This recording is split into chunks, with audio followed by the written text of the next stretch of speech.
Hey everybody, listen up. I got mega huge news. Meat Eater Live is heading back out on the road. That's right. Join me and the crew. Clay Newcomb, Cal, Yanni, Spencer's going to be there. Phil the Engineer's going to be there. Meat Eater Live headed back out. Now, when you get every ticket, okay, every ticket you buy, you get a signed copy of our new Meat Eater Outdoor Cookbook. This tour is celebrating the release of the book. Buy a ticket, get a signed copy, Meat Eater Outdoor Cookbook, wild game recipes for the grill, smoker, camp stove, and campfire, which I'll point out is a $38 value. Here's where we're going to go. April 23rd, the Mesa Arts Center in Mesa, Arizona. April 24, the Balboa Theater in San Diego. April 25, the Grove in Anaheim, California. April 27, the Crest Theater in Sacramento. April 29, the Union in Salt Lake City. April 30, the Egyptian in Boise. May 1, the Wilma Theater in Missoula. May 2, the Bing Crosby Theater in Spokane, Washington. May 4, Revolution Hall in Portland, Oregon. And May 5, the last day of the tour, Pantages Theater in Tacoma, Washington. For tickets and more information, visit the events page at themeateater.com. Hope to see you at the show. You're listening to the Sportsman's Nation Podcast Network, brought to you by Interstate Batteries.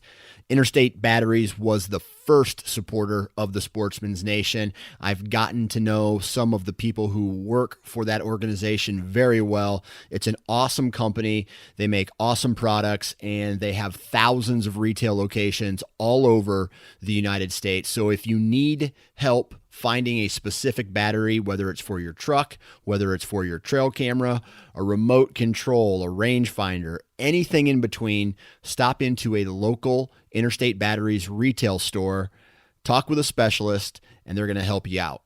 Interstate Batteries, outrageously dependable.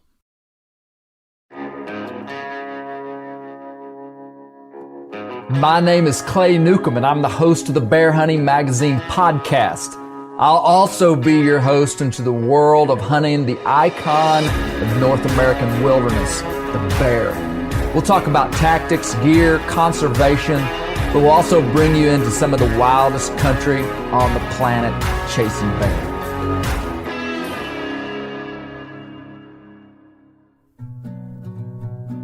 On this podcast, Jonathan Wilkins of Black Duck Revival and myself have a discussion about the history of African American hunting in the South, but more importantly, we discuss the issues that have led to low participation of African Americans in modern hunting.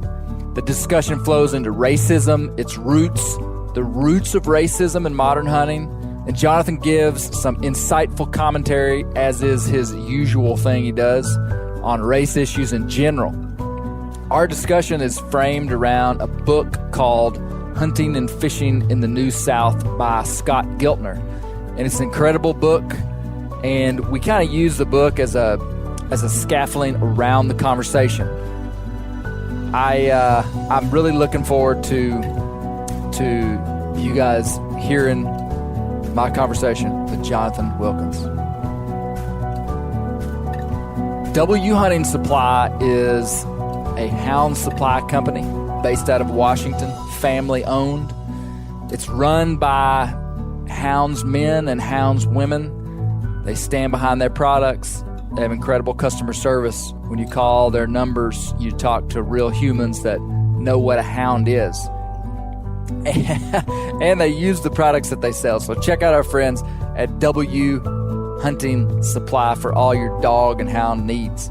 Also, fall bear season is coming up. Man, I can just smell the gold rush now. My whole life smells like gold rush for about a month, from late August through the end of September, when we're baiting bears several times per week in Arkansas. And check out Northwoods Bear Products. If you're baiting bears, it does not make a lick of sense to not use commercial scents, and Northwoods Bear Products are the best on the market. We've been using them for years, and they have tremendous drawing power for bringing more bears into your bait, which means more opportunity. And check out our buddies and their products at Northwoods Bear Products. And the Western Bear Foundation. These guys are fighting the good fight out west, standing up for the rights of bears. Yep, sportsmen, hunters, we actually are the good guys that love wildlife and want to see wildlife thrive. The Western Bear Foundation also stands up for the rights of hunters and for the North American model of wildlife conservation that has caused the most beautiful and abundant and wonderful act of animal husbandry in modern times to happen on this continent. Western Bear Foundation, they're speaking up for the sportsmen. That's what I'm trying to say. So these are our partners, and we value what they're doing. You're going to enjoy this podcast with my friend, Jonathan Wilkins, Black Duck Revival. You know, I think as we start a conversation like this, Jonathan, I learned a phrase the other day called the principle of charity. Have you ever heard the principle of charity? I don't think so. So the principle of charity is basically inside of communication, and this would be widespread communication. The most effective communication is when the listener listens to the person that's communicating from a position of their best, the best possible scenario of what's said. And I heard this in a book, a really interesting book on tape I was listening to.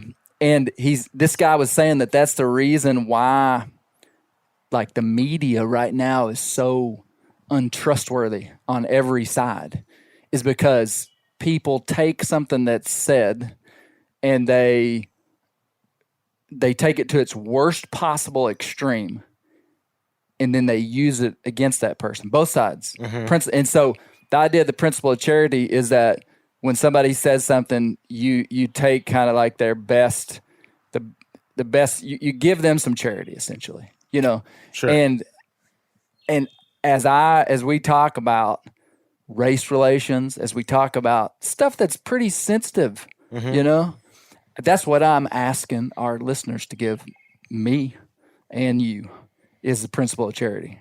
Really. Like, because I know that you could probably take a sound bite out of something, you could go back to something I said some other time and take a sound bite, totally out of context, in the worst possible light that communication, those words could describe, and make me out to be some kind of whatever. And, you know, me and you are both being kind of vulnerable, and we said that even as we discussed this podcast. But it was something that was important to both of us to talk about. And I think you've got something to say, and I have a lot of respect for you. And so I was thinking about that as I was like, man, should we do a podcast on race and race relations? And here's the deal, is that I don't know the right way always to say stuff. Even in our relatively short conversations we've had coming into this, I've learned some stuff that I didn't know, mm-hmm. you know? And so I think that's important. And I'm saying that to the listener is, you know, give us some charity. And, you know, the next question that I have is, you know, why would Jonathan, I've always kind of been of the mind that, you know, inside of media, like I'm a bear hunter.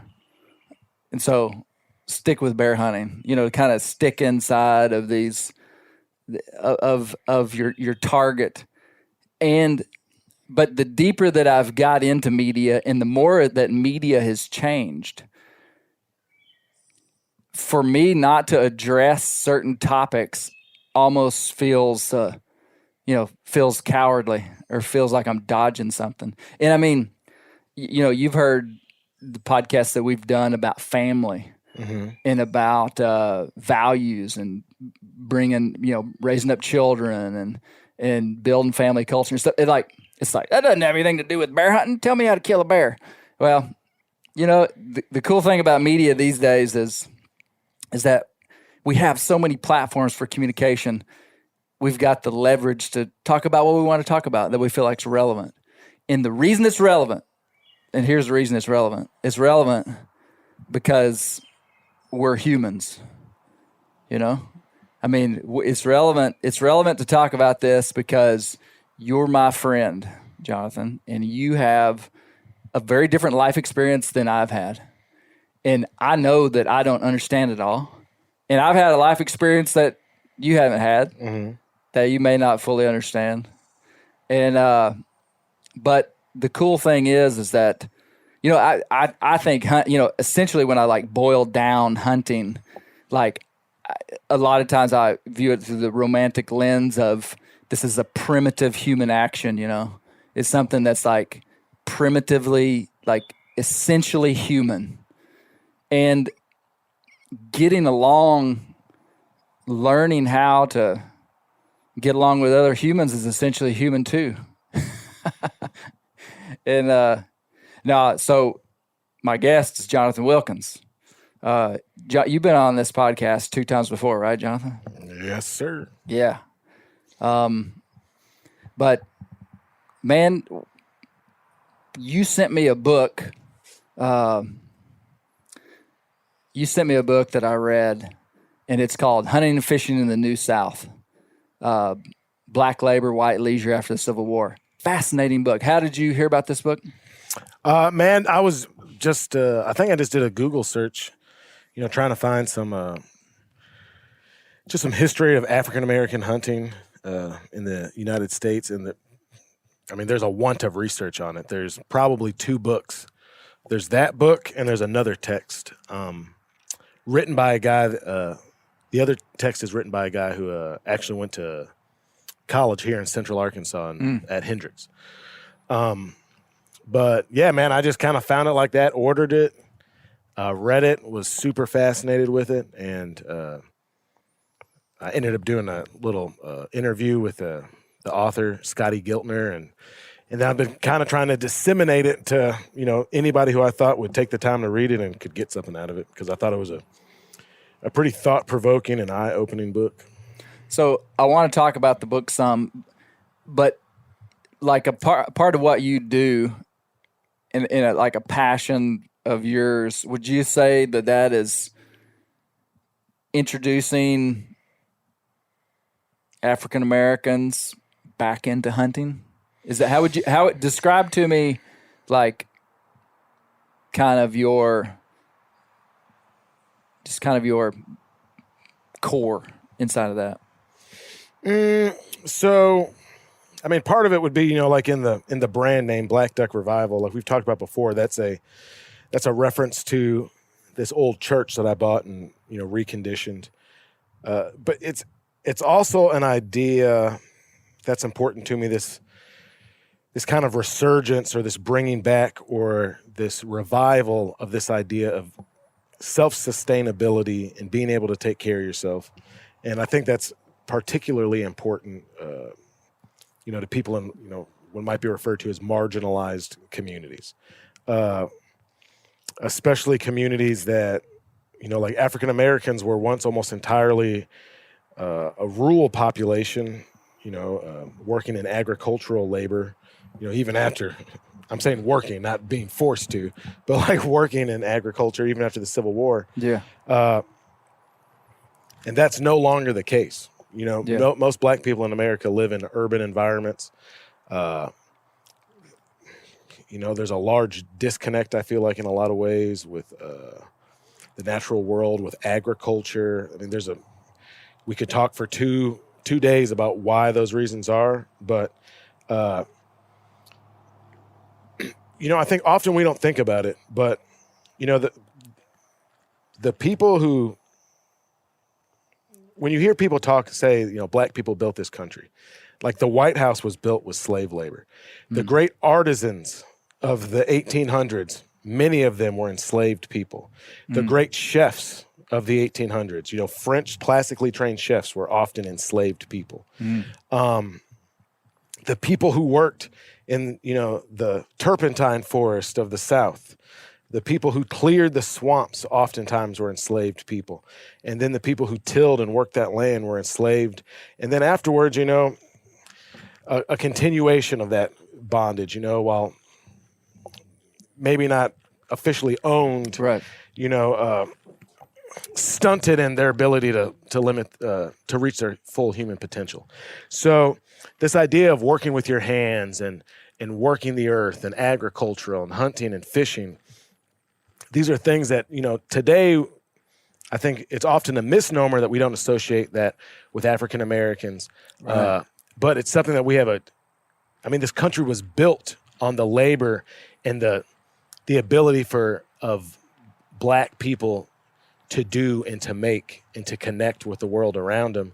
And that works into all manner of ideas about things, like oftentimes I think that, Asian Americans aren't thought of as, I guess, having like some sort of physical prowess, but I mean, think about like who was building the railroads across this country, think about the great feats of architecture from thousands of years ago, and I think a lot of these ideas are more based around who's telling the narrative and how that narrative serves some people and some people's interest and doesn't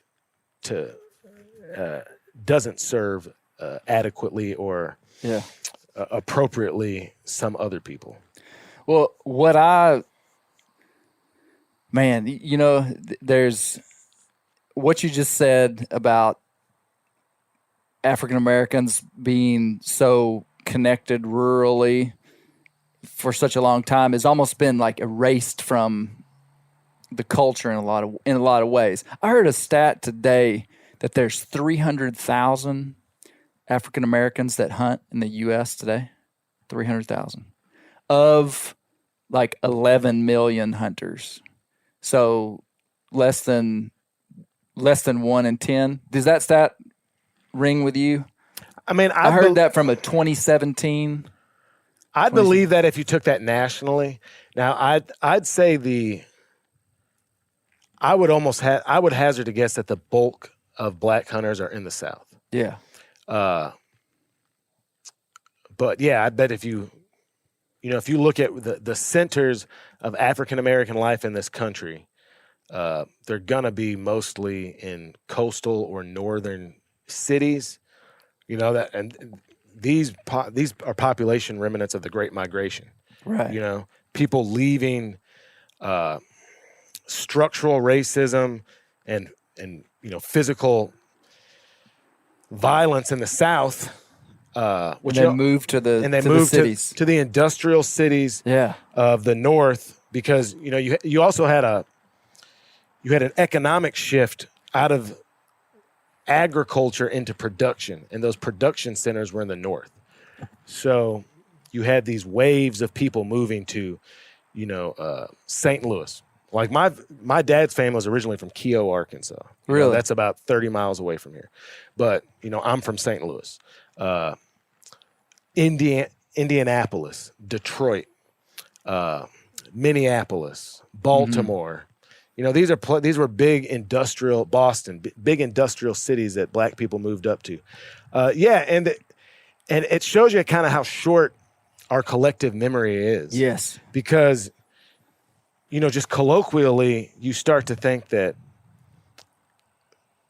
that maybe there's something inherent in blackness that is disassociative with the natural world. Right. And if you just look back a little bit further, or you drive around like the state that we live in. Like, you live in a part of the state where there's not very many African Americans. If you drove over to the opposite side of the state, that's right, you would see black people everywhere. You would see whole towns. I mean, now you'd see small towns, but like Cotton Plant, which is about 10 miles from Brinkley, is probably almost entirely African American. And that's all remnant of that's agricultural slavery. Populations where people lived. And it's like probably most people wouldn't think of black farmers. But across the Delta, across the South, there are black farmers. There are, multi-generational black farmers. So, I don't know, man. Well, that's a good place to put a button. What I was shocked at, Jonathan, inside of this book, in the first chapter, I was like, just is if somebody could just read the first chapter of this book, the rich history of hunting that was built upon kind of this plantation model. If I don't know another way to say it, for sure.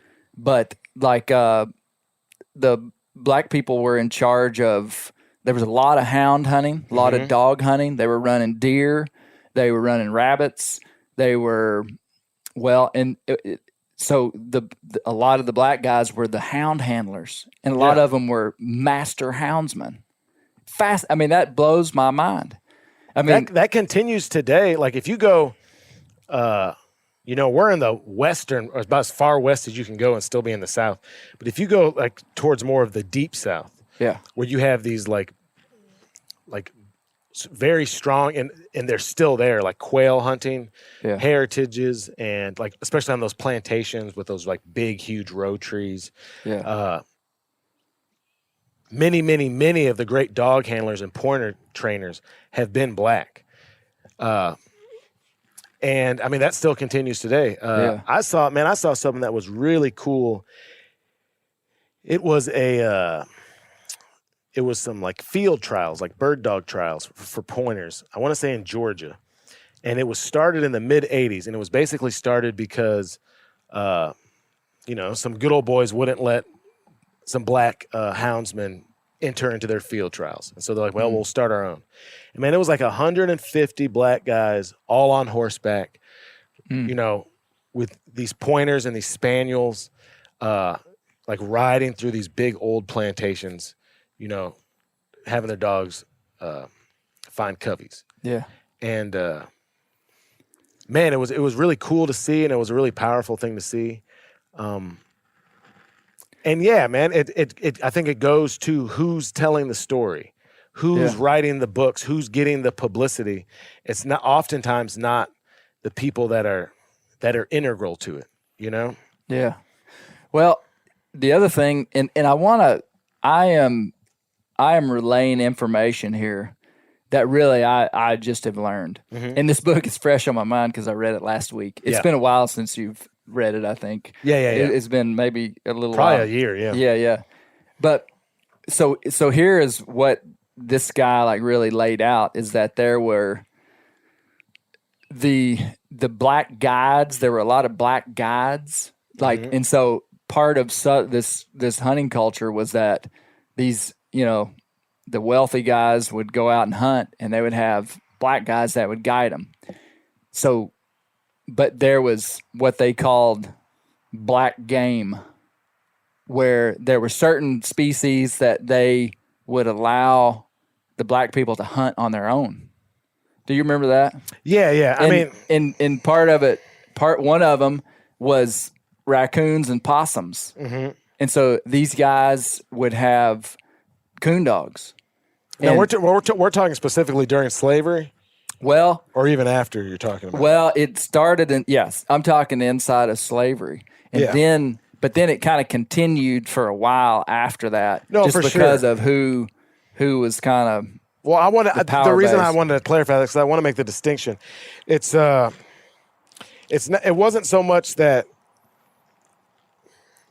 this like magnanimous masters were allowing these folks to go out and hunt. I mean, like oftentimes it was a way, like they didn't want to eat raccoons and possums, and they would allow slaves to go out and tree them and catch them and supplement the pot. So just as a financial decision, so they didn't have to pay as much to feed their slaves.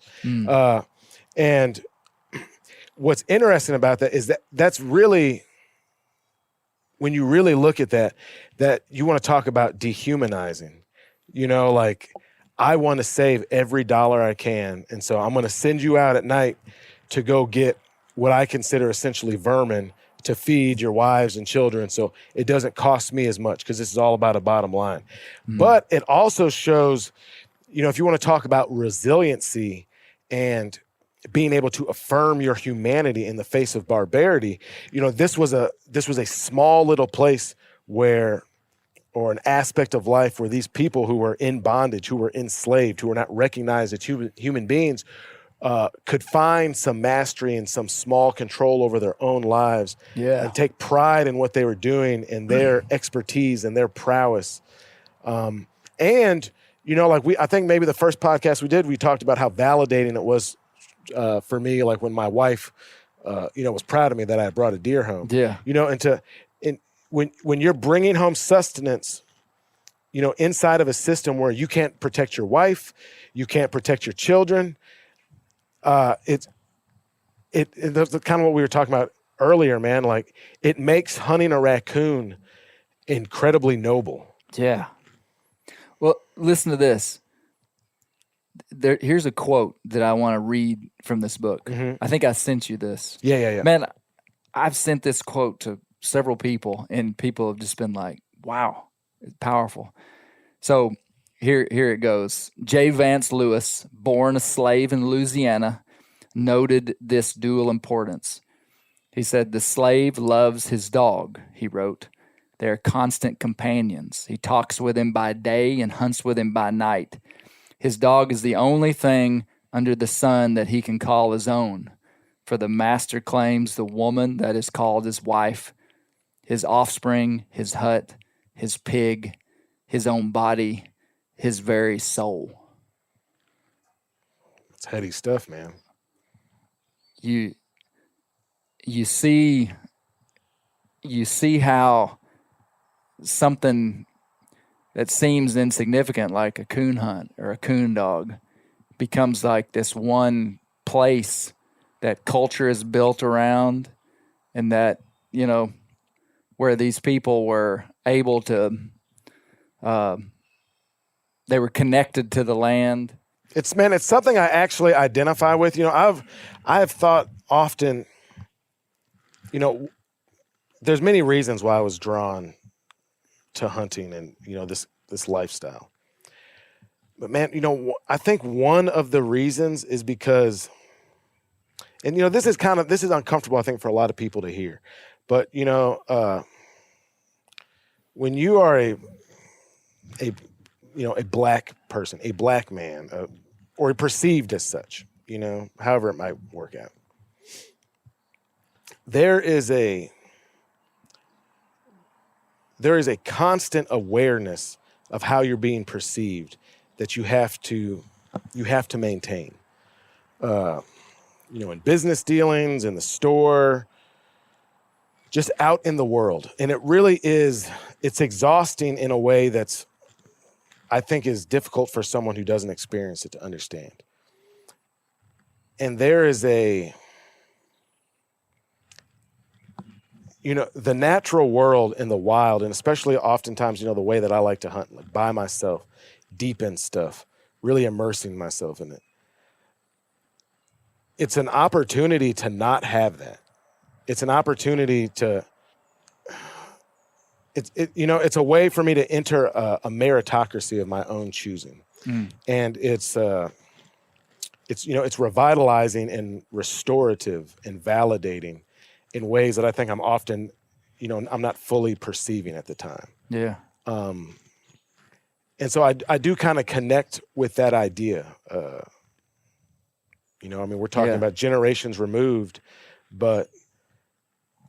and I have, I can't really comprehend the barbarity that someone who lived in Arkansas 200 years ago that looked like me might have experienced. But I understand what it's like to have to be aware that of how I'm perceived all the time. And it's an odd thing to think about, that there is such humanity in what is often, the snuffing out of sentient life. And it's such a strange duality to it. But I do think, and I think it's one of the reasons why it's important to have this conversation in this space, in this world of hunting, because, and we talked about it before, and I've even put something on Instagram about it. Like, I'm never not aware of that, Yeah. There's never a place, even when I'm able to kind of breathe, when I'm coming out of the woods, I'm aware of it. When I'm driving to the woods, when I'm leaving, blood on my tailgate, you know, like being armed, all these things, who I might encounter. Like I'm aware of this constantly. And so it inundates and it percolates through every aspect of my life. Yeah. You know, and so that's why I think it's appropriate to talk about it with the understanding that, you know, these are taxing conversations. Yeah. But, you know, we've also talked about that's where growth comes from. Growth comes from struggle. Growth comes from discomfort. And that's personal growth and that's societal growth. And that's, you know, something that you love growing to become more inclusive and more representative and more honest with itself. Yeah. And so like I said, I do want to acknowledge that, you know, for some of your listenership, man, you know, this might be difficult or even kind of off-putting. But I really do think if you look at hunting as kind of a conduit through which we can more fully explore our humanity. Yeah. That it takes a little bit of the bitterness out of it. Yeah. And it makes it a little bit easier to hear somebody who's coming from a different perspective. Yeah. You know, I think that the essential foundational point at which humans need to interact with each other, well, in any kind of relationship, empathy. Mm-hmm. I mean, like, you know, talking about slavery. Slavery ended in 1865. That was when the emancipation was. That here's a point that people make is that, you know, heck, that was 160 years ago. Here's my point. Is that wasn't very long ago. Think about it this. My grandfather was born, I think, in 1918. Mm-hmm. He's passed away now. He lived to be 94. He was a very influential man in my life. I mean, like, very influential. Like, we did all kind of stuff together, you know, influential man. He would have been alive when former slaves were alive. Sure. He would have. I did the math on the way down here because I've thought about that analogy before, but I actually did it. I mean, a young child that was 10, 12, 15 years old in 1865, you know, in 1918, I mean, they would have been older. But I mean, like, he would have been on the earth at the same time that there were humans alive that were enslaved. And you think about how, because see, I mean, people say, well, it's not my problem. We didn't do that. It wasn't me, you know? And I mean, there's holes all inside of that. There's also, that's a tough one though, because, you know, and I'm going back to this idea of empathy, Jonathan, is that, you know, no, that white guy that lives across the street over there, he did not own a slave. He's not the one that did it. But we very much so live in the wake of that oppression. Yeah, no, that's a good, man. The wake of it. That's a good. We live in we live in the wake, and I think that's a notable thing to just acknowledge. And some people have a hard time acknowledging that. But and I think if your first posture is defensiveness, you know, and I'm talking to myself. If my first posture is defensiveness, when I hear somebody talk about, you know, something that happened a long time ago that, quote unquote, I didn't have anything to do with, which is true. I didn't choose to be a white guy. Mm-hmm. I was put in this body just like you were put in yours. Yeah. So it's like, but at the same time, I've got to be empathetic. I mean, that's part of being human. That's what separates us from beasts. A wolf is not empathetic to anyone. A human, the reason this place works and has worked as long as it has and is breaking down now is because people don't have empathy. It costs me nothing to be able to tip my hat and say, man, I get it, Jonathan. And I know that I don't get it, but that doesn't hurt me to say, man, we live in the wake of those systems. And I mean, we could talk about systemic racism and stuff that would blow most people's minds. And a lot of people are aware of it. You know, I mean, like schools and incarceration rates and arrests and convictions and all this stuff, you know. I mean, like, we could talk about all that. But, like, we live inside the wake of it. And I think part of the reason I wanted to have this conversation was I think some people for some reason feel like they have a hard time acknowledging that. I don't have any problem acknowledging that. Well, man, I'm sorry to interrupt you, man, but I'll tell you something, because so you've brought up Gary Newcomb many times. How old is Gary Newcomb? 72. Gary Newcomb's 72. My father's name is Hiram Wilkins, and he's 76. And when my dad was born, he was born into legalized segregation. Right. My dad would have been as well. Yeah, absolutely. I It's such a crazy thing to think about. I mean, so think about this. When I was born, it was only legal for me to exist, for my parents to be married for about 30 years. Bizarre. You know, so we're talking about the wake of things. I think people want to go back to slavery. Hey, and just to clarify, your mother is a white woman. My mom's white. My dad's black. It was a crime for my parents to be married and to have children when my father was a young man. It was when my father was fighting in Vietnam for 3 years. It was unthinkable that his family would look the way that it does. Yeah. You know, I told you a story about the guy who my dad's named after, my great uncle Hiram, who's passed away. He was from Keogh, Arkansas. One time we were visiting him, me and my family, and my mom, we were saying goodbye to him. My mom gave him a kiss on the cheek, and my wife's white as well, and she gave him a kiss on the cheek. And my Uncle Hiram looked like he had seen a ghost. And my dad said, "What's wrong with you?" And my great uncle said, and I'll never forget this. He said, "I remember when they would kill you for looking at a white woman." He said, and 2 of them just kissed me on the cheek. You were standing there beside him. Yeah, I mean, man, you want to talk about a powerful statement. And so to think about, like, we're living concurrently in a world with a man who, I mean, it really looked like he was afraid something bad was about to happen to him. And so all of that living memory and all of those influences and all of that history and all of that wake, as you describe it, is still around when I'm trying to go kill a black bear, you know, or I'm trying to kill ducks, or I'm trying to go fishing, or I'm just scouting, or whatever I'm doing. All of that is brought into it as well.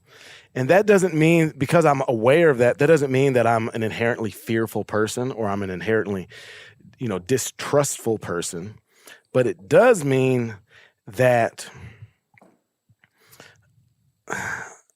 I think it's disingenuous when people say that didn't have anything to do with me. Because, let's go back to where we're at. We're right here close to Little Rock. Think about those pictures of the Little Rock Nine.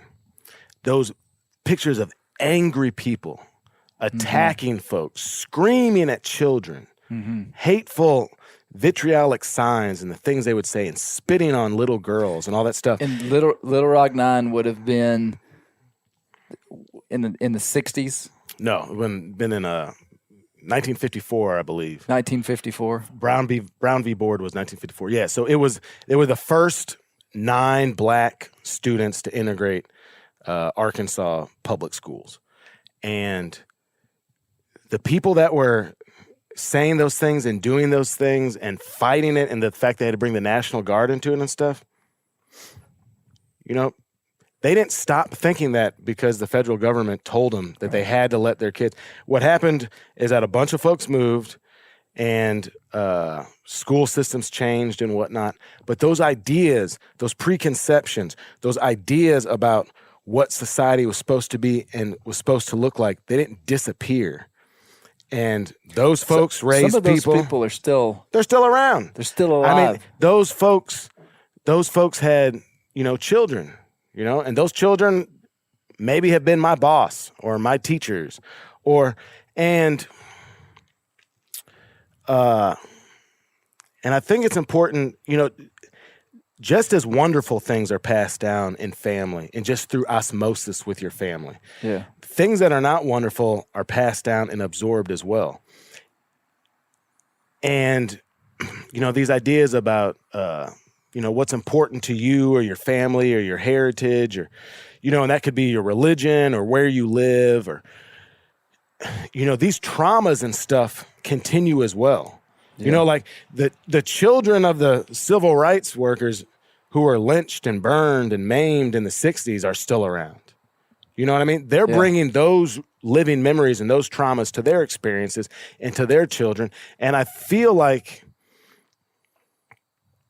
for anyone to get past any of this and to move in a direction that I think the vast majority of people would want,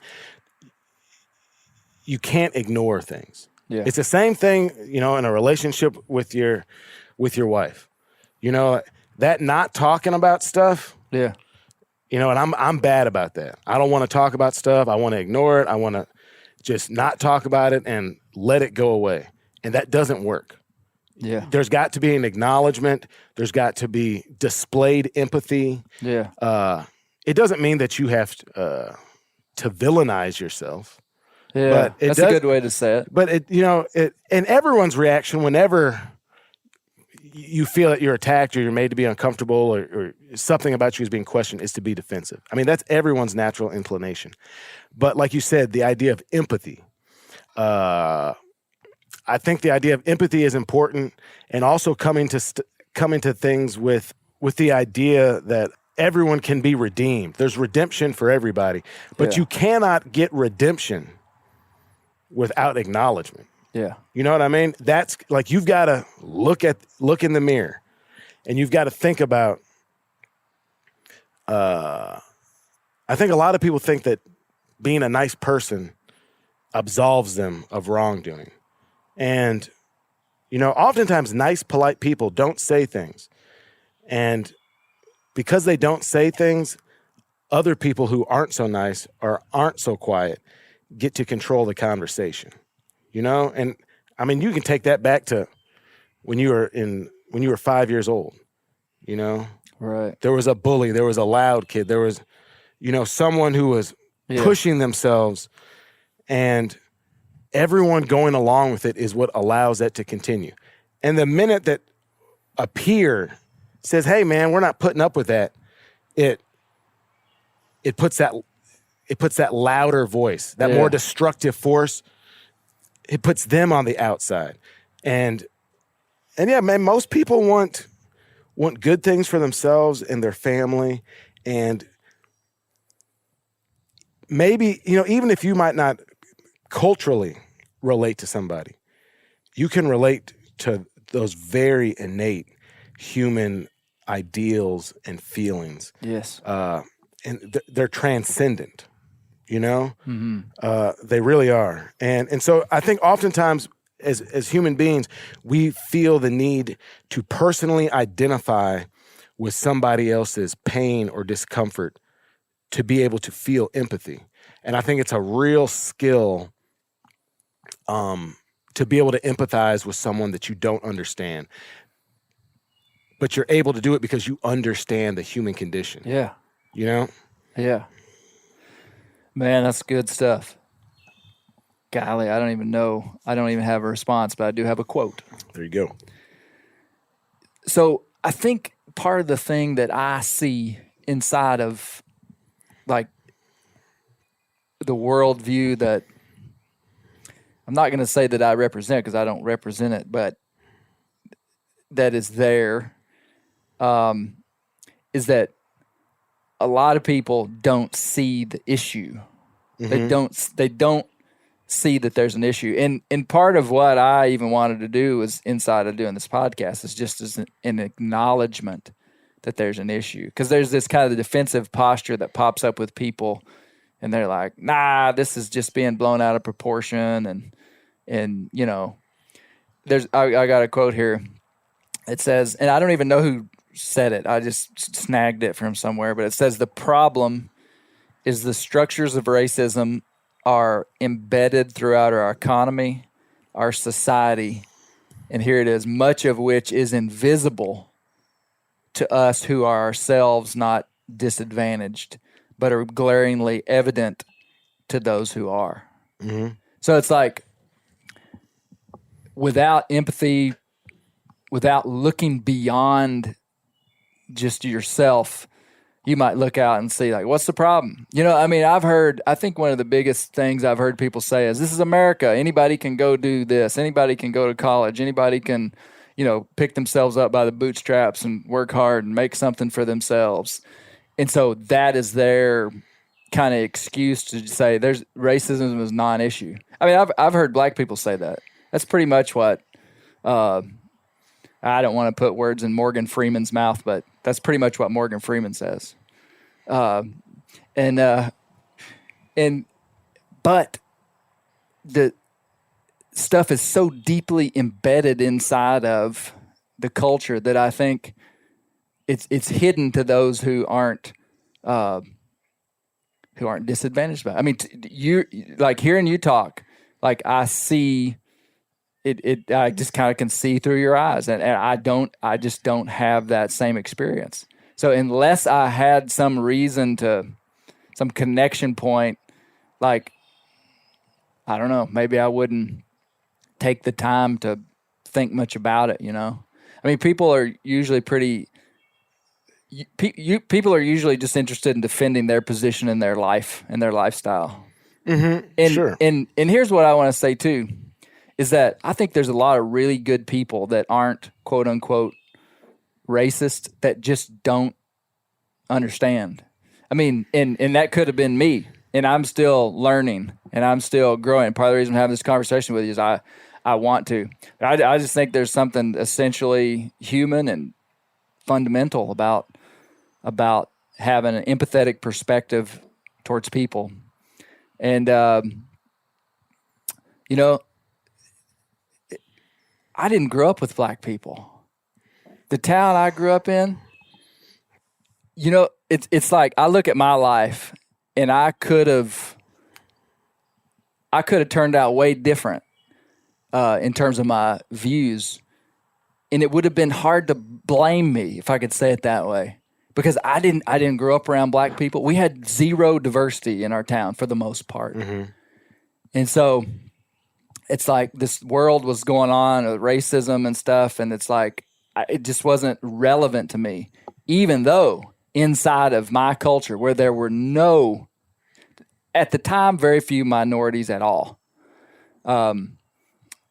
there was still very much so racism implanted into the culture for no reason whatsoever. We didn't even know black people. We didn't even know black people not to like. We had no reason to not like somebody. So we didn't know any. Yeah. And still it was embedded. And, you know, my dad listens to this podcast sometimes.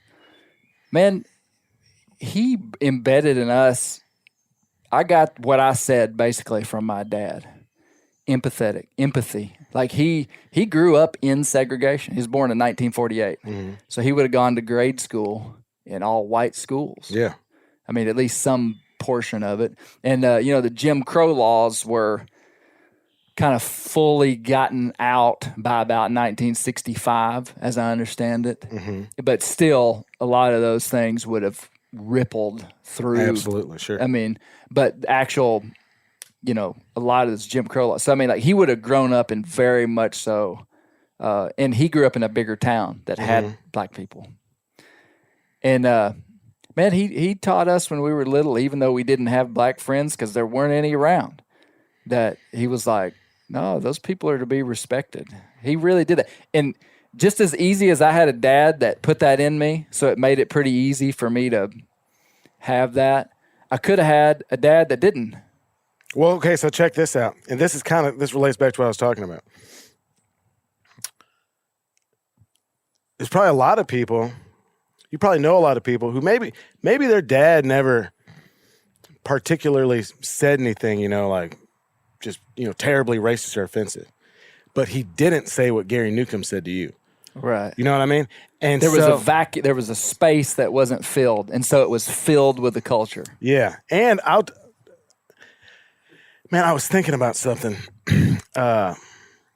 because even though I think that oftentimes, I think that sometimes we give ourselves an excuse saying that we don't know.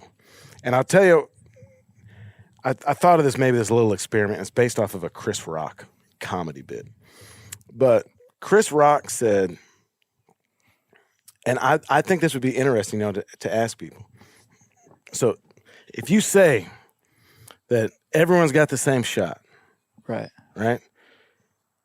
Now, I'm not talking about switching spots with LeBron James or some incredibly wealthy person. But go find me a white guy who's like, I would totally be willing to trade spots with average run-of-the-mill black American. In my profession, whatever I do. That means if you don't want to do that, or you're like, then that means you understand something is amiss. Right. You know what I mean? Yeah. Now we are conditioned as human beings to absolve ourselves of responsibility for bad things because bad things make us feel bad. And nobody wants to feel bad, And the problem is that's not a recipe to grow as a human being. If you avoid every hunting situation where you experience discomfort, you won't be much of a hunter in my book. Go play golf. Yeah.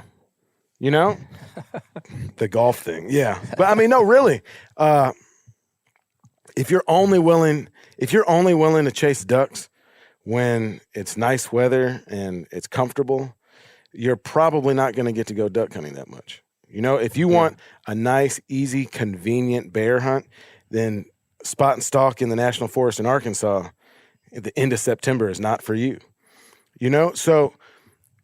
But the reason we do these things is because we understand there is value in the journey. There is value in the struggle. There is value in the growth that it propels.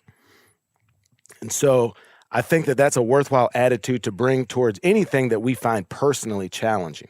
Whether it be this conversation about race, whether it be, your relationship in your church with your family, whatever it might be.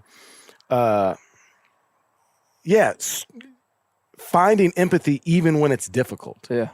I think that's a real mark of, maturity, and I'm absolutely not, I don't practice that all the time. I'm not holding myself up as some sort of example of perfection or infallibility. Yeah. But I have found that when I'm honest with myself, that I can use my experiences, as a person of color, and I can use those experiences to empathize with a woman who's describing maybe a situation I have not personally been in, but I understand what it's like to feel like you have to be on guard. I understand what it's like to be made to feel small or less than without being given a chance to prove yourself on your own merits. It's one of the reasons that I believe in the idea of redemption so much, because if you don't, then it's not just people you disagree with you're denying that redemption. You're denying it to yourself too. Yeah. Yeah. To go back to what you said, I've got another quote. This person said, "It's not good enough to not be racist. We must be anti-racist." Basically, the idea that there is a vacuum that's inside of people, that if it's not filled with something correct, it becomes filled with just the trend of the age, if I could say it that way. You know what I looked up on the way over here, Jonathan, was the actual definition of racism in Webster's dictionary. Yep. And I think it put words around what a lot of us would know, but it gave me a little bit of insight, because maybe we should have started off the podcast by defining what racism is. And it says, at least by Webster's dictionary, it could be broader than this, I'm sure, but a belief that race is the primary determinant of human traits and capacities, and that racial differences produce an inherent superiority of a particular race. I thought I think that puts it into perspective. I'd add to that, man, that because have you ever heard like a black person say like black people can't be racist? Have you ever heard that before? I mean, I've heard the idea. Okay, so that idea is based upon a broader definition of racism that I think is maybe a little bit more appropriate. And it's, in some ways, it's semantics, but everybody has biases. Everybody has prejudices. Racism, while specifically it's a prejudice, based on, quote unquote, racial identity or characteristics, the implementation of racism is where power and that prejudice meet. You understand what I'm saying? Okay. So it's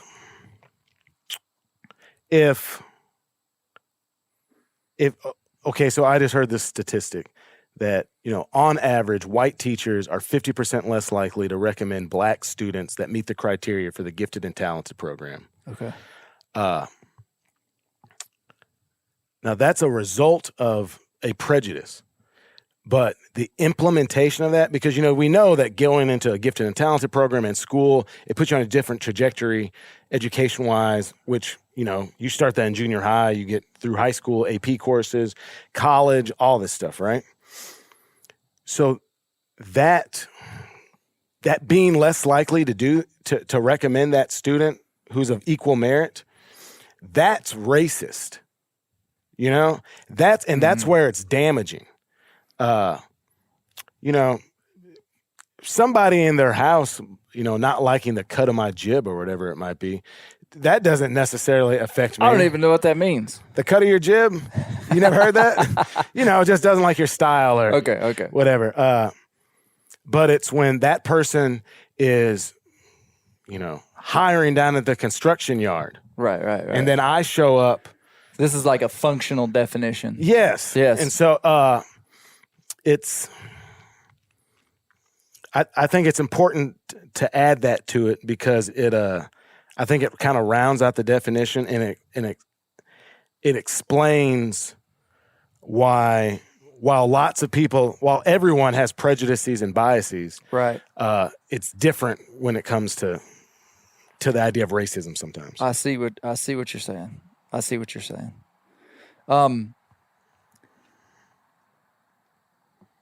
So let's go back to.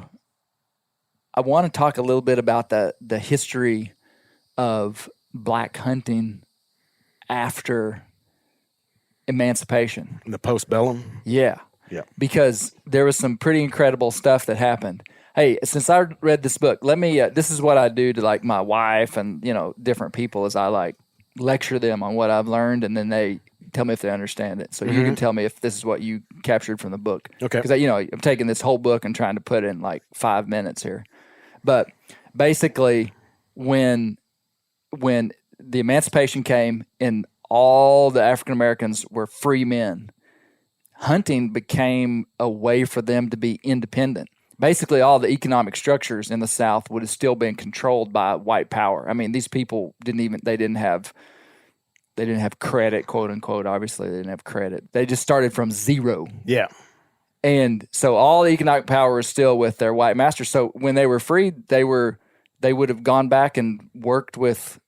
They would have had to gone and worked for maybe even the same master. Sure, absolutely. So hunting basically became a way for them to gain independence. And market hunting was still in full flux in 1865. It was actually probably around the peak, for the next 40 years till the turn of the century, market hunting. So, I mean, you go kill, a bunch of ducks, you take them into town and sell them.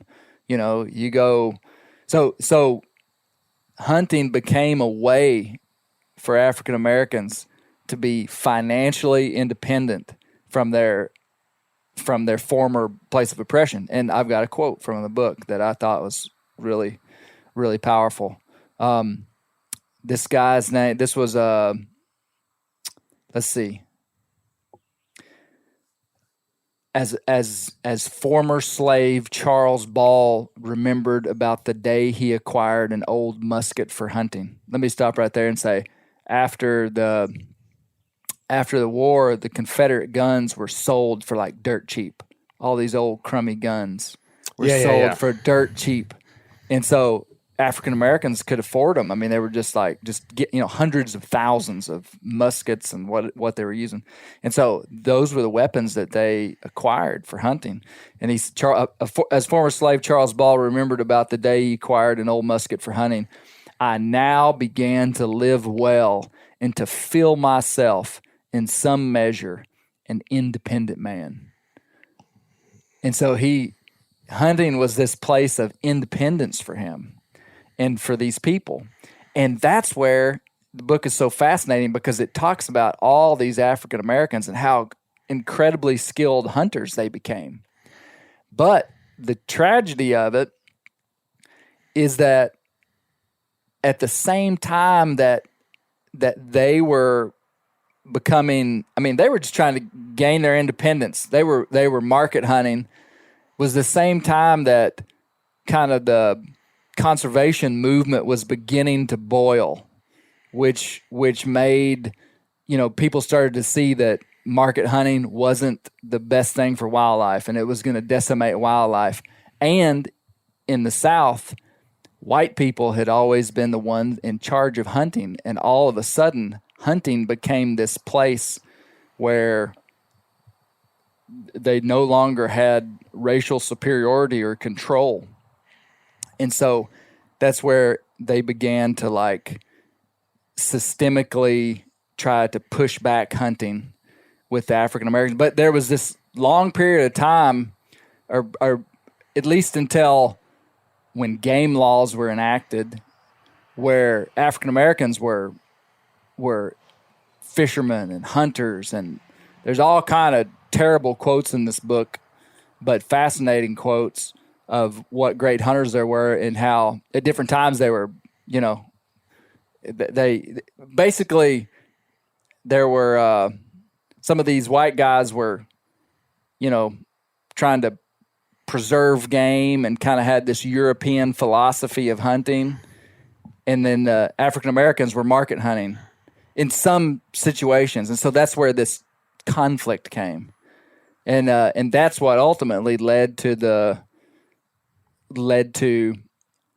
African Americans essentially being pushed out of hunting, because the people in power, first of all, number two, market hunting was, and I'm not saying they were the only ones market hunting. Lots of people were market hunting, but they were in the lot of market hunters. Number two, it was an issue of labor. Mm-hmm. So basically, all these white guys didn't have any workers anymore. And hunting was a way for them, for African Americans, to be independent. And so they saw black people hunting, as a threat to their economic interests.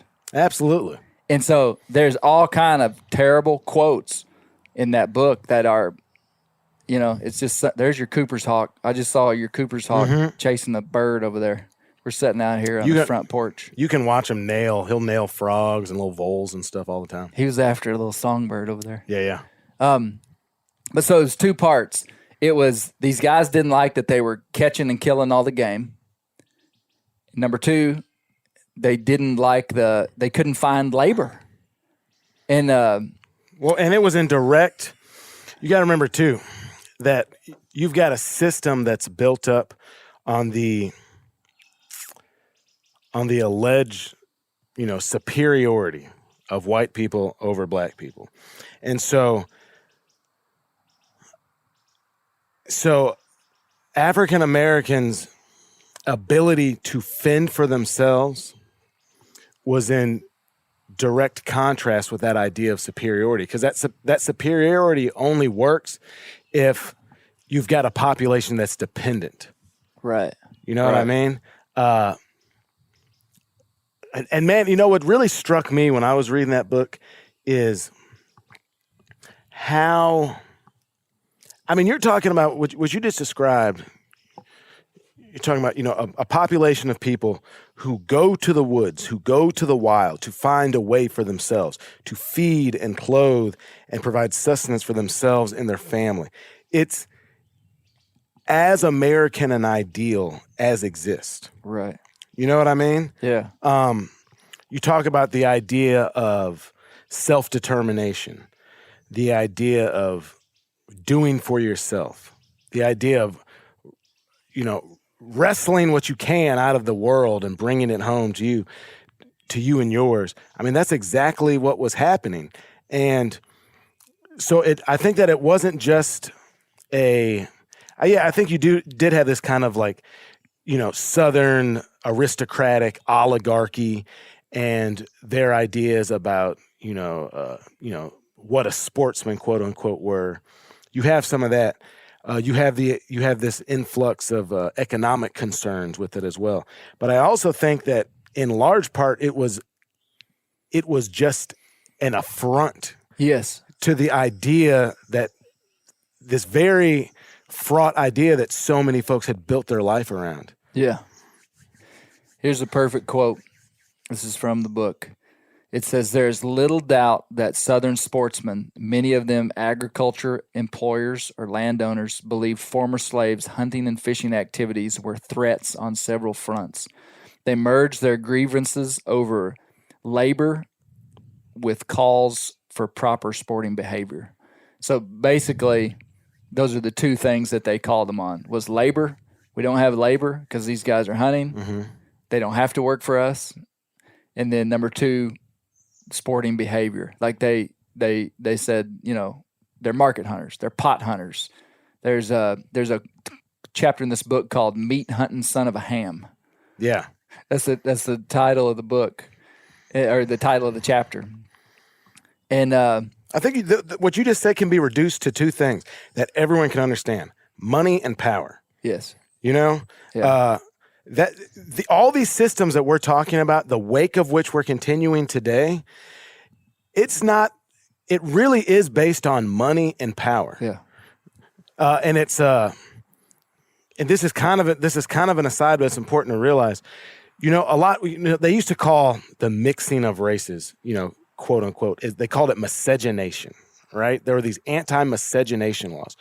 The history of anti-miscegenation laws go back to this late 1700s, because you had communities, you had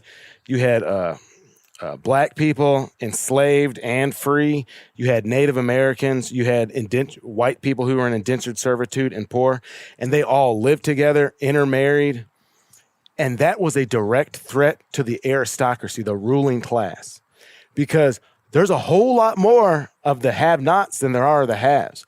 There always have been. I mean, think about it. In the South, during slavery, for a big chunk of the time, there were more black people than there were white people. Mm. So to keep these folks from realizing, we're all being kept down by this small, rich minority, let's do something about that. They find ways to cause insurrection and strife and trouble within that population to keep them from realizing who's really got their, where the control really lies. And I think that you can talk about the wakes of something that's right now. I mean, you could see that in any society all over the country. The few that have a lot have a vested interest in keeping it that way. Yeah. And what you just described is not unique to America. Mm-mm.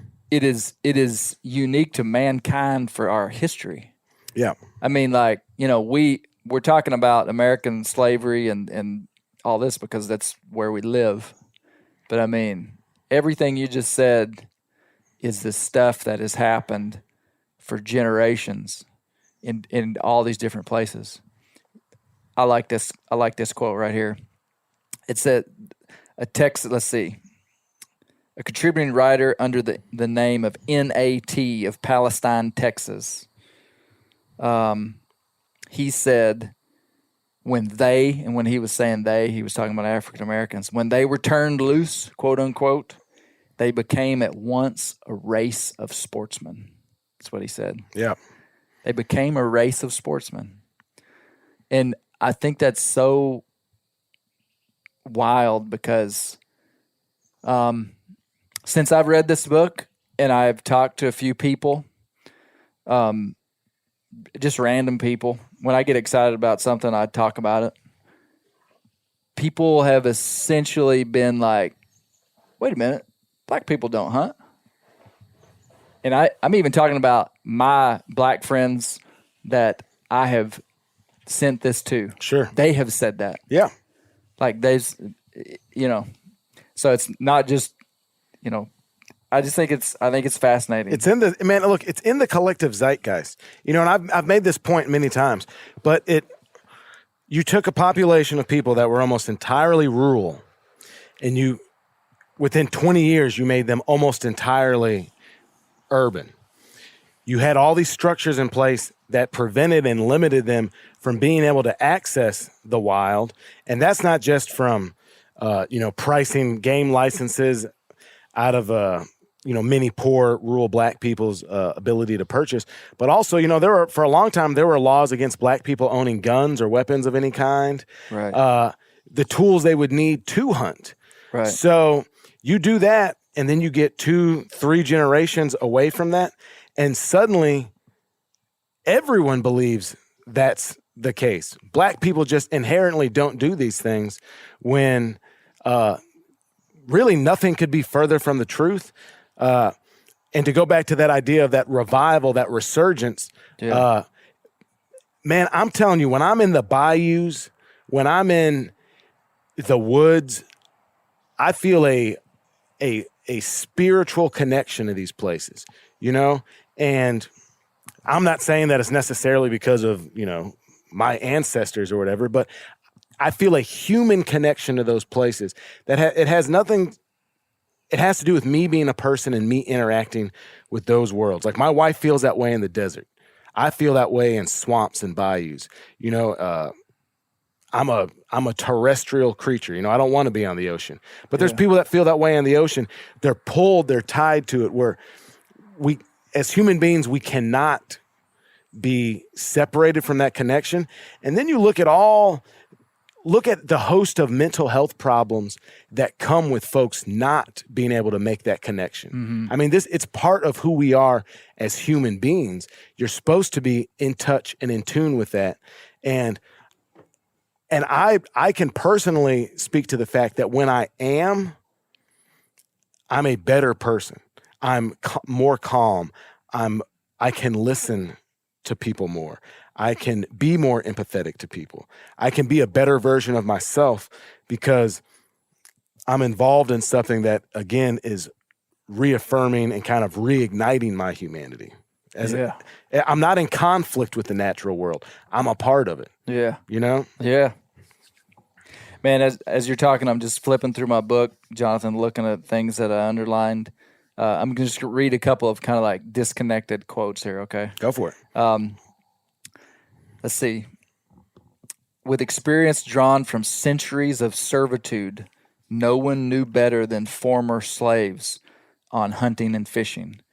African Americans sold meat and hunting dogs, and by reputation, they were the best in the South if raised by former slaves. Dog hunting. I think that's cool. Best dogs in the South, raised by former slaves. Let's see. Texas slave J. Vance Lewis upon liberation was dissolving his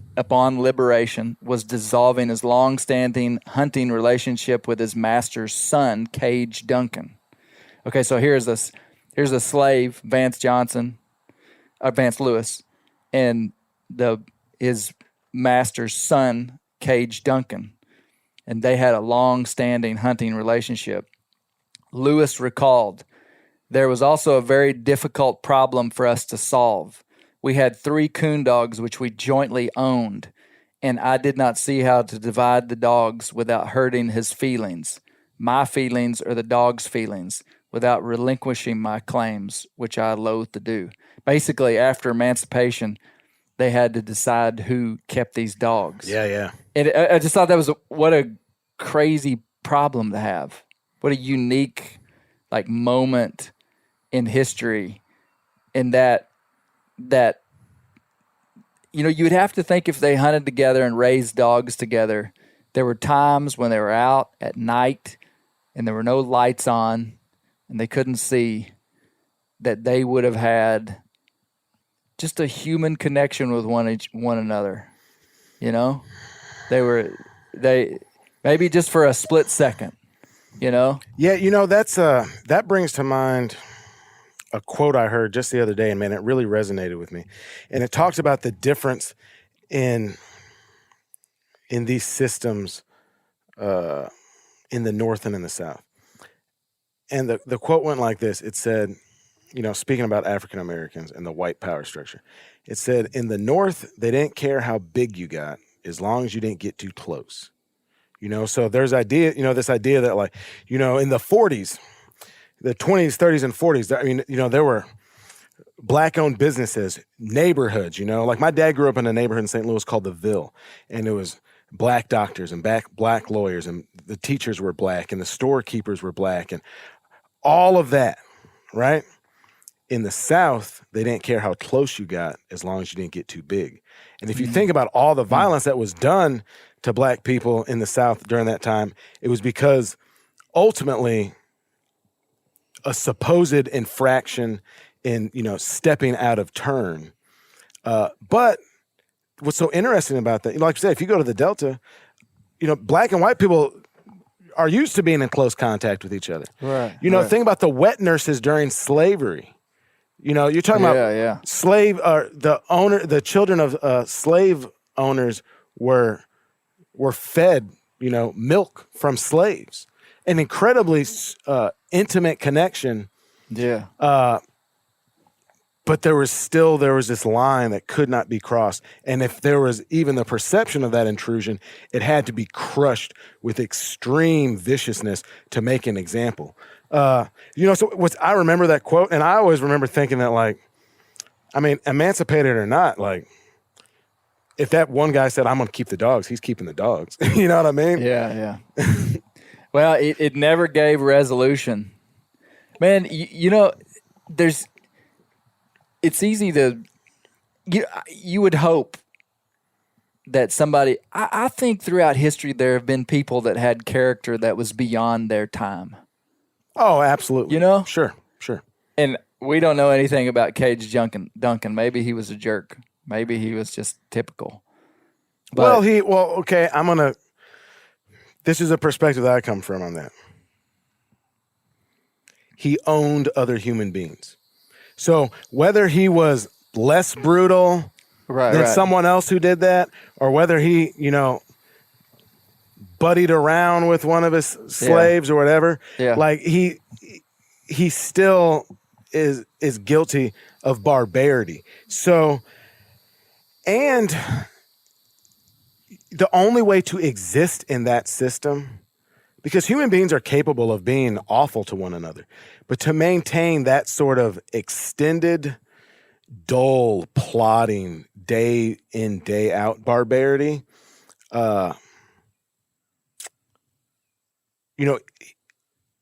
he would have been diminished as well. His potential for reaching, or his ability to reach his potential as a human being was stunted as well as the people that he was, lording over. I think that while some of the,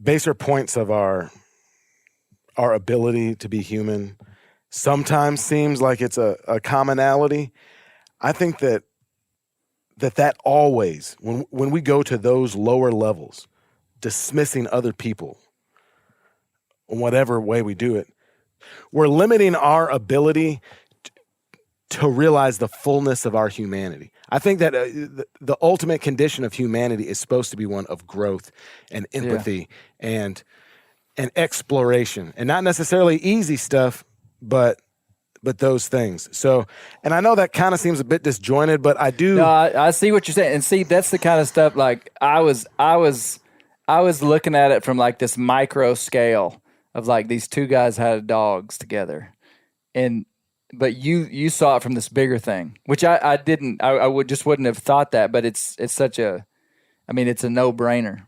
Well, and it's also that's why I like. That's why I like to have this conversation with you. It's an out that we give ourselves too much. I've heard this my entire life. Well, they didn't know any better. They were a product of their times. Absolutely. I mean, that's totally true. But it wasn't less wrong to murder and rape and hurt and oppress somebody 200 years ago or 1,000 years ago than it is now. Hey, I've got it. That's a great point. Here, I heard this said the other day, and when he said it, I had a hard time not like being like, I agree with that. And I really want to hear what you think about this. The guy was, with everybody, with some of the stuff that's going on right now, where we're looking back in history and saying, hey, that guy was actually a bad dude. Mm-hmm. I've heard it said of Abraham Lincoln, and I've heard it said of Theodore Roosevelt. Mm-hmm. And the guy said, and maybe I'll tell you who said it, maybe I won't. Well, I'll tell you later. He said he has a hard time pointing finger, like applying current mentalities to people who lived that long ago, who were actually poking holes into the thing that was coming, like Abraham Lincoln. Mm-hmm. Like, and I don't know all the dirt on Abe Lincoln, but I've heard his name come up several times. Roosevelt, like he tipped his hat pretty heavily, and by tip his hat, and I don't know all the details of Roosevelt. I've heard people say he was a racist and a bad guy, but I also know that he gave our buddy Hoyt Collier a 45-70 and respected the guy. Hoyt Collier was his African-American guide in Mississippi. And so in Roosevelt also tipped his hat to the Native Americans more than anybody, like, I'm not going to say anybody of his time, but you get my point. Like, so now if we apply today's standards on him, he's a racist. He did this or did that or said this.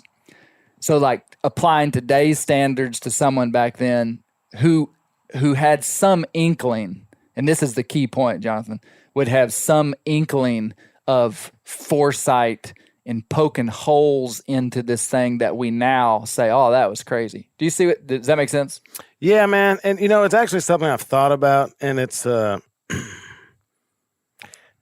be honest with you. I don't know that I've got a succinct answer for you because it's something that I'm still thinking about.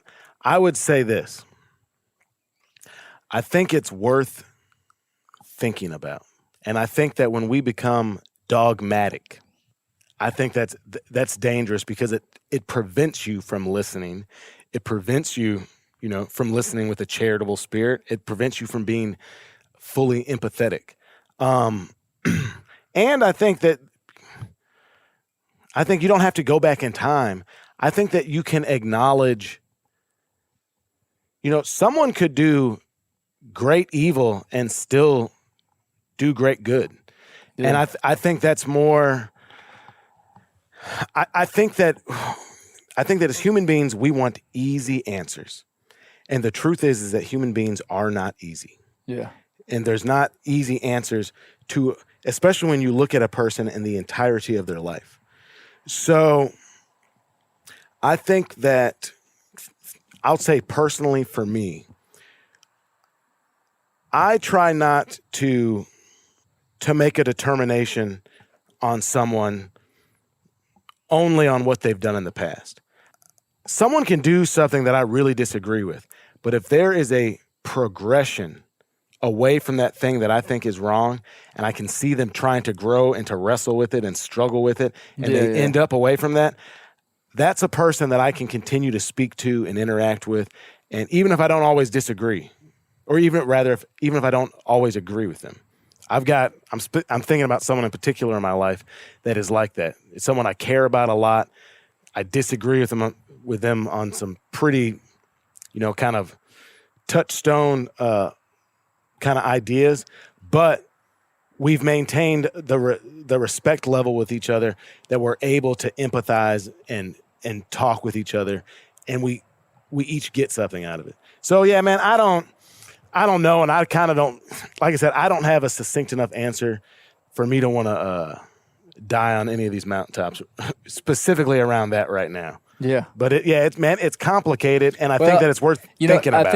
I think the way to look at it too is, what are we doing today that if society continues to progress, that we'll look back on and we'll be the barbarians? Oh, I think about that all the time, man. Well, and that's the same place that they were in. I mean, like, there's examples. Like I listened to a podcast the other day about Thomas Jefferson. Mm-hmm. And so he's one of these guys that was like this influential founding father, big time slave owner, had like 6 children with Sally Hemings. Okay, you know probably more than I do about him. But he was, so at first glance you're like, golly, this guy was a dirtball. But it was actually a black woman that wrote a book about this, that this was what the podcast was about. Mm-hmm. This black lady wrote a book about Jefferson. And I felt like she had a pretty good perspective on it, because she said that. She wasn't the one that said what I just told you, but she was like, man, he did a whole bunch of stuff that for the time was way, way ahead of the norm for slave owners. And again, it's like lowering the bar pretty low. I see that.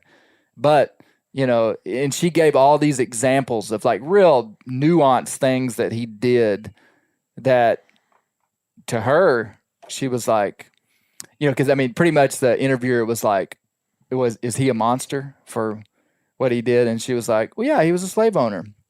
But he also, she didn't just nail him down to monster or saint. She was like, he's both. Well, man, probably most people are. I mean, I could point you specifically with Jefferson. I could point you to some of his writings where he talked. Like Monticello was like this. I mean, it wasn't just a farm.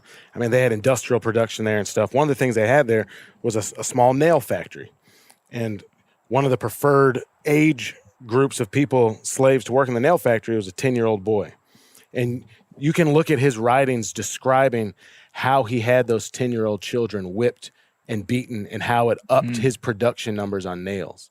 Wow. So, think about the idea of, think about the person you like and respect the most out of anyone you know. And then think about the idea that they would own their children, which is what he did. Right. So I'm not discounting I'm the greatness and the brilliance that he was capable of. But I think you could point to these other things and talk about barbarity and horrificness. Yeah. And, you can talk about how he loved Sally Hemings. But to me, the crux of it is, did Sally Hemings have a choice? Yeah. Could she have said, no, I don't want to bear 6 of your children? Yeah. No, she couldn't. And so the problem is that, not the problem. The issue is that's a complicated, difficult thing to look at and to rationalize and to wrestle with. And it's a lot easier to say that everyone that signed the Declaration of Independence was above reproach. And the truth is that none of us are, and there will never be a person who was born that is beyond reproach. We're all going to be flawed. We're all going to be capable, born with the capacity for, great magnanimity and great evil. And I think in the end, it's not just what we've done, but it's how we've allowed the maturation process we go through. I don't want to be judged as a 37-year-old man for every sorry thing I did when I was 19 and 20 years old. You know what I mean? Right. Now, if I was still doing those sorry things, when someone told me I was a scumbag, I think I'd have to honestly say, yeah, I am. But if I can look at those things that I'm not proud of or I'm regretful of or things I said or ideas I had or whatever from 20 years ago and say, here's the process I went through. And sometimes it was painful. And sometimes I made a jump. They weren't all little stair steps. Sometimes there were jumps because of a painful incident in my life or because, I did something and was humiliated because of it or I was shamed because of it or whatever. But I feel like a human being's life is kind of supposed to look like, the way they would want a mutual fund to look. If you look at it over the course of the whole thing, you have an upwards trajectory. Yeah. But if you zone in on year to year, you might have had a really bad year. Right. But if you tried to stay the course and you worked with that value system of trying to learn more, trying to be more empathetic, trying to put value in other people's experiences, you will end up better. And again, this is all so transferable because the way we're talking about analyzing this information, I think it's fantastic, specifically this discussion we're having, based around race. But man, take every one of these ideas we're talking about and put that into how you pursue black bears this fall. You know what I mean? You'll get more out of it. It'll be a richer experience. You'll grow as a hunter. You'll grow as a human being. Take those same ideas, those same value structures, empathy, hard work, listening, put that into work with your children. You're going to mess up. You know what I mean? Yeah. But you're hoping to stay on that upwards trajectory. And I think you also have to do what I think it's really important to say, I don't know when you don't know. Yeah. And just say, you know what? I don't know. I need to think about it some more. I need to have some more time with it. I need to absorb more information. We've got to become intimately aware that we have biases in a worldview that we are unaware of, and step back. I mean, and that's kind of my position today, Jonathan. I mean, I really thought long and hard about this, and part of the reason I wanted to have this conversation is exactly what has happened. Is I wanted to see the world through your lens on some of this. And so being aware that you don't know is a key factor for really success in anything. I mean, yeah, absolutely. Is that no, you don't know the best way. You don't know everything there is to know about it. And I really like what you just said.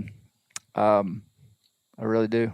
Man, I could go on and on with these quotes, but hey, this book is called Hunting and Fishing in the New South, Black Labor and White Leisure After the Civil War.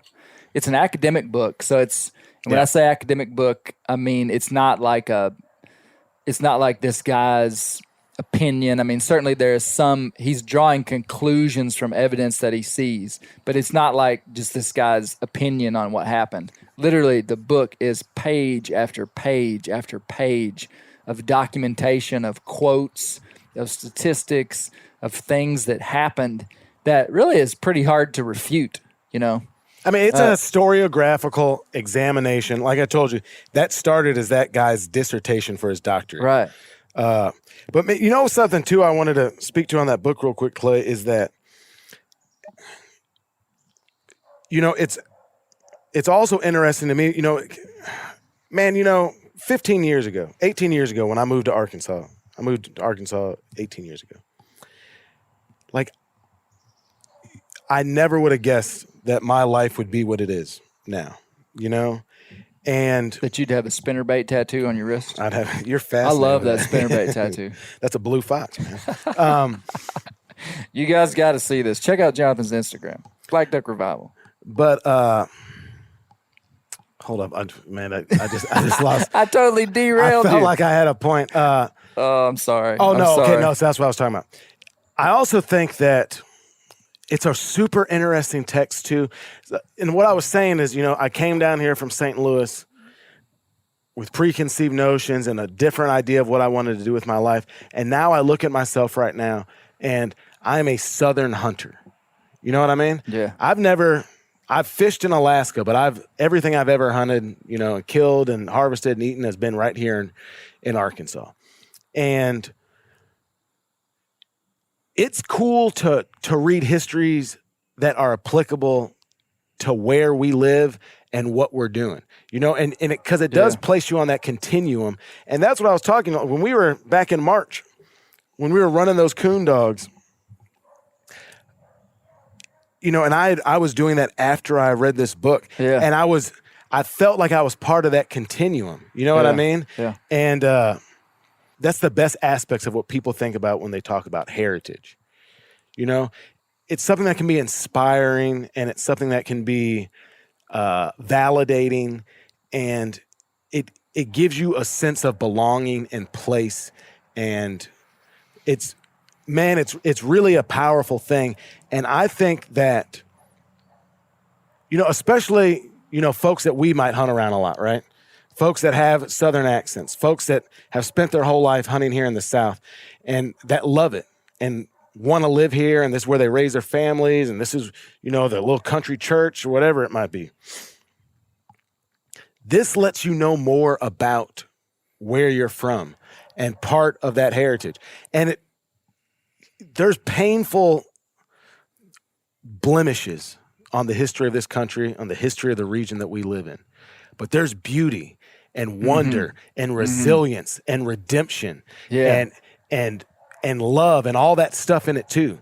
And I think that you're able to actually more fully appreciate those wondrous things about it when you face some of the discomfort of the ugliness of it, know? And yeah, man, I want to remind people of that, because I get this is difficult and it's off-putting. And I bet there's people that heard the first 10 minutes and tuned out to this podcast. But if you listened all the way through, I don't want folks to feel attacked. I want them to feel like this is, I want to use a word like effervescence. Like knowledge and understanding fills you up. It makes you like more alive. It makes you more able to experience life. And that it can't always be laudatory. You know what I mean? I don't know what that word means. A lot. You can't be patting yourself on the back all the time. Yeah. Praising someone's laurels. Yeah. I think laurels and laudatory might have the same root. But yeah, man, I don't feel reading that book didn't make me ashamed of the South and ashamed of where I live. It let me understand the place that I've chosen to live and raise my family better. The whole reason, we have talked about some of the ugly stuff, but man, do you know what is powerful? The one thing that we have been given as humans that have a heartbeat and that are alive on the earth as we speak is that we have the power to craft our future. Mm-hmm. I mean, we don't have to be defined by the atrocities of our past in every way. I mean, that to me is the power of my human experience that goes back into my faith, Jonathan, is that I'm not defined by my past. I'm being defined by a future that is intentional. Mm-hmm.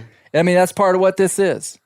I mean, a white guy and a black guy sitting on a porch, joined together, not from hunting, even though that's part of it, but we respect each other. I mean, I trust you. I value you. And I'm not just saying that. We get to script where this thing goes from here. I mean, just because we started off with something wrecked, and it was wrecked. I mean, slavery and all the stuff. And I knew that, but after reading this book, I knew it even more. We started out with something that was wrecked, but the beauty of what we have the power to do is to script our future. And I think what's awesome, the planet is like in total chaos. And I think it would be awesome if the hunting community was a point of light inside of all this. Like, what if the hunters, part of what we're all saying is we're trying to reform the idea of the American hunter. I mean, essentially saying, hey, we're the good guys that love wildlife. What if we added to that and said, hey, we're the good guys that embrace our brother from a different strain of life, from a different culture? What if we weren't as... You really missed the rhyme, brother from another mother on that? I couldn't do it. I couldn't do it. No, I do want to end this on a powerful note of redemption, is that the way forward is scripted by the individual choices that we make and how we respond to our own sight of our own brokenness. And, it's okay to say that you're broken, and it's okay to say that you don't know. It's okay to, man, and I think being silent is being complicit. That was something that I thought a lot of this podcast was going to be about, and I'll just mention it here at the end. I mean, the way that leaders, people with true courage, lead is they make a difference in the sphere that they have. I mean, the sphere that I have, I want to make a positive difference. I want to be a leader that exemplifies personal change. First of all, the finger has to go back to me. It's not pointing at everybody else. That's human transformation starts in individual human hearts. And I think we've got an opportunity inside the hunting community to be a point of light in the midst of chaos in the earth with racial tensions and all this stuff. Because, I mean, part of the reason I wanted to talk about that book is there's a lot of people that I think that would come back into, I mean, like, as the world becomes increasingly urbanized and urban sprawl and civilization and technology, people are crawling and striving to find something like me and you have in wild places. Mm-hmm. Anyway, I mean, all we can do is acknowledge that there is a problem. I think that's number one. And then not be silent about it. Don't let something that you could speak out about just go unsaid. And I'm talking to people like me that have heard racist stuff, seen racist stuff. Man, and I'll be honest with you. In my latter years of my life, I have been quite vocal with people that I could go into details of stories of people that I have had direct conversations with. That's like, hey, don't talk that way around me or my children. Yeah. And that takes it. Yeah. Heck, it makes me very uncomfortable. I imagine so. Yeah. But that's just what we gotta, that's part of it. It's a small part, but it is a part. But nah, man, I think this has been a good conversation. And again, man, I probably didn't say everything right. I mean, and that's where I ask people to listen from a position of charity and just see our heart intent. My heart inside of this is good. And your heart inside of this is good.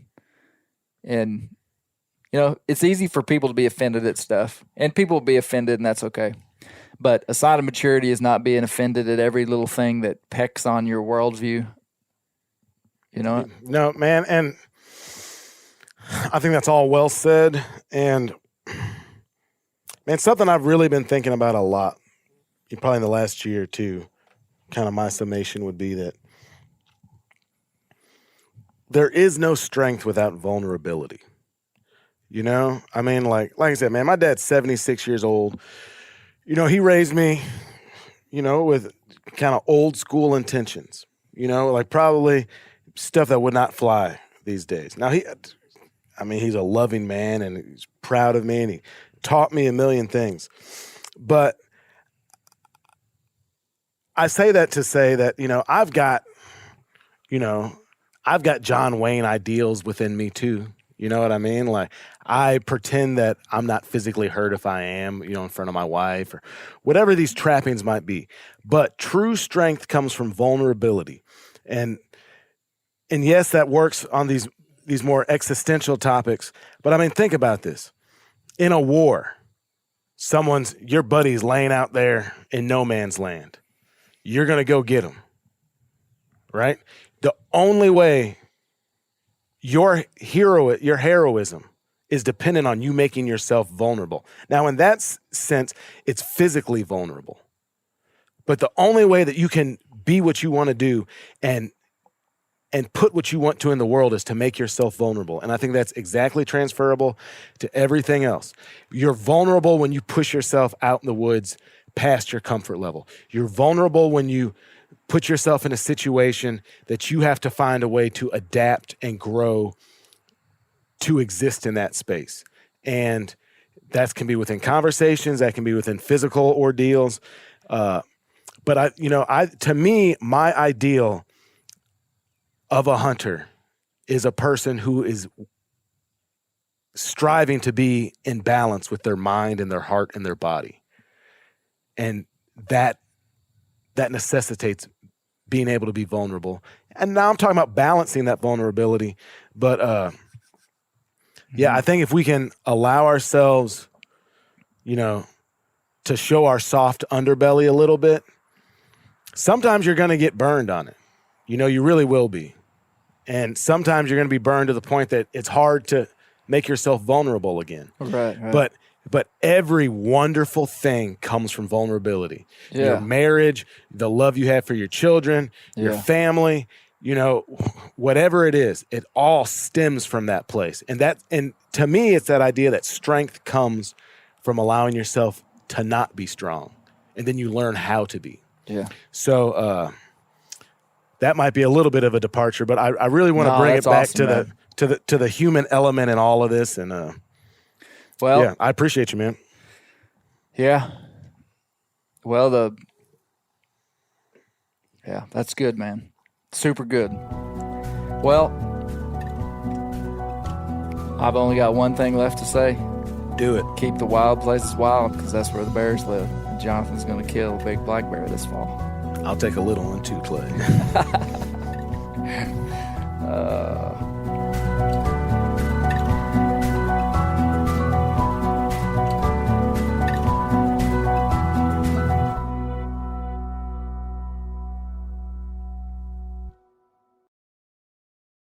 Hey everybody, listen up. I got mega huge news. Meat Eater Live is heading back out on the road. That's right. Join me and the crew. Clay Newcomb, Cal, Yanni, Spencer's going to be there. Phil the engineer's going to be there. Meat Eater Live headed back out. Now, when you get every ticket, okay? Every ticket you buy, you get a signed copy of our new Meat Eater Outdoor Cookbook. This tour is celebrating the release of the book. Buy a ticket, get a signed copy, Meat Eater Outdoor Cookbook, wild game recipes for the grill, smoker, camp stove, and campfire, which I'll point out is a $38 value. Here's where we're going to go.